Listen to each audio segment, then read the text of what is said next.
There is one problem in soybeans that costs Nebraska growers more than all other diseases combined: Soybean Cyst Nematode.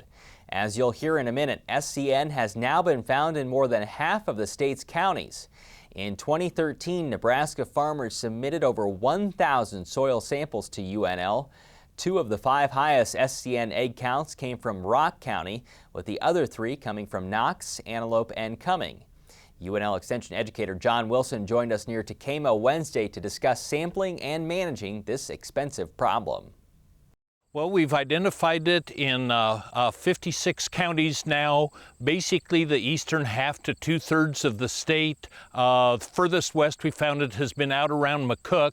Last year we estimated the losses from soybean cyst nematode to soybean growers in the state to be about $45 million. This year the losses are going to be less, which is kind of good news, except the reason isn't because SCN is becoming less common, it's because the price of the commodity is down. So that makes it even more important to find out if you have SCN in your field and manage it, because the bushels it might be taking become even more crucial. Why is it so damaging to the plant? That it attacks the root system, it competes with the plant for moisture and nutrients.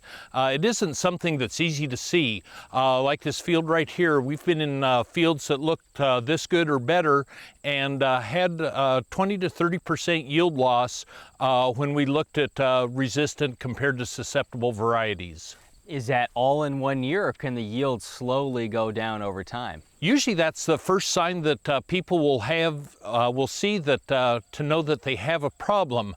SCN doesn't cause any distinct symptoms on the plant, and quite often when soybean yields in the field level off or might even start to drop, but yet corn yields or whatever other commodity they might have in there, yields tend to or keep increasing, that's a pretty good sign that you need to be checking for SCN. What other problems can be associated with this, like sudden death syndrome?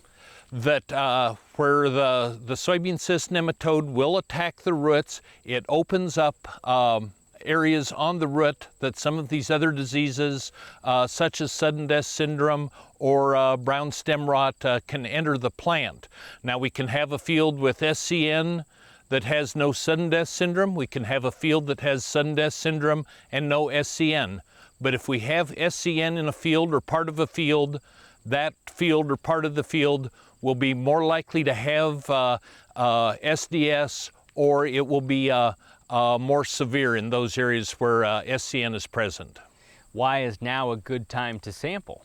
Well, we're just moving into harvest. You can see the beans are turning here. That usually after harvest is probably one of the slower times of the year. Folks have a little more time to do that.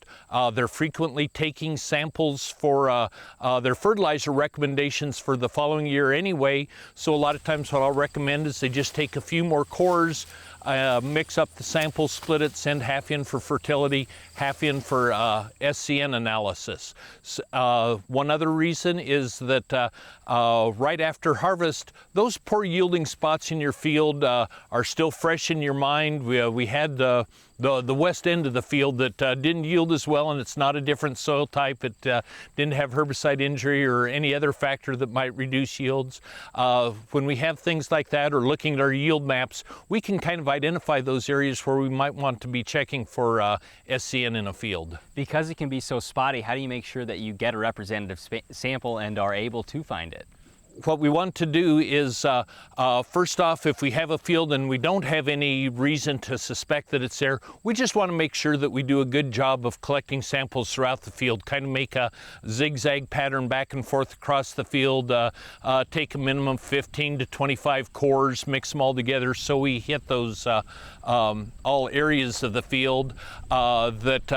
After harvest, if we're in a soybean field, it's real easy to go along, and if we have the old where the old soybean row is, just sample off to the side of it, so we're sure that we're probing down through the root system. Since it does attack the roots, we're more likely to pick it up in those areas too. Also, there are places in a field where we more commonly see it. Anything that will move soil around can also move SCN around. And so low areas in a field, parts of a field that might be flooded if it's along a creek, right near a field entryway. If we had SCN in another field, we brought in a piece of tillage or harvest equipment. When we came into the field, dirt that might be clinging to that equipment might drop off there, so frequently we'll see it right by the field entryways as well. So we want to be sure and collect those samples from those areas, as well as just general samples across the field. And maybe more importantly, if you find out you do have soybean cyst nematode, what should you do? That once we know we have it in the field, we're never going to get rid of it. We can't rotate out by not planting soybeans for 3, 4, 5, 10, 15, 20 years. It can remain dormant in the soil for that long. So what we want to do is, if we weren't following a rotation pattern, if we'd been going continuous soybeans, we'd like to rotate with at least 1 year of a non-host crop, which is just about anything else we grow in Nebraska. And then in the years when we do plant soybeans, using a resistant variety. One of the nice things about resistant soybean varieties is there's not a tech fee associated with them like there are for certain other traits. So it doesn't cost any more to plant SCN resistant varieties than it would a conventional variety. And UNL data shows that works? Yes, over the past 8 years, we've had 29 sites where we had replicated plots out comparing resistant and susceptible soybeans in SCN-infested fields. And over those 29 sites in 8 years, that we've had average yield increase of about 6 bushels per acre where we planted resistant soybeans against some of our top-yielding varieties.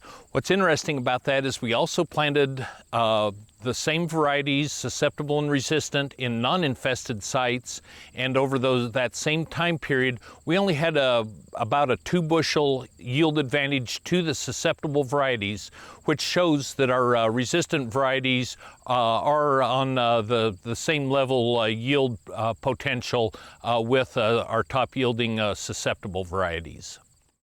Since 2005, the Nebraska Soybean Board has provided soybean cyst nematode sample bags at no cost to the farmer. Those bags can be picked up at your local UNL Extension office.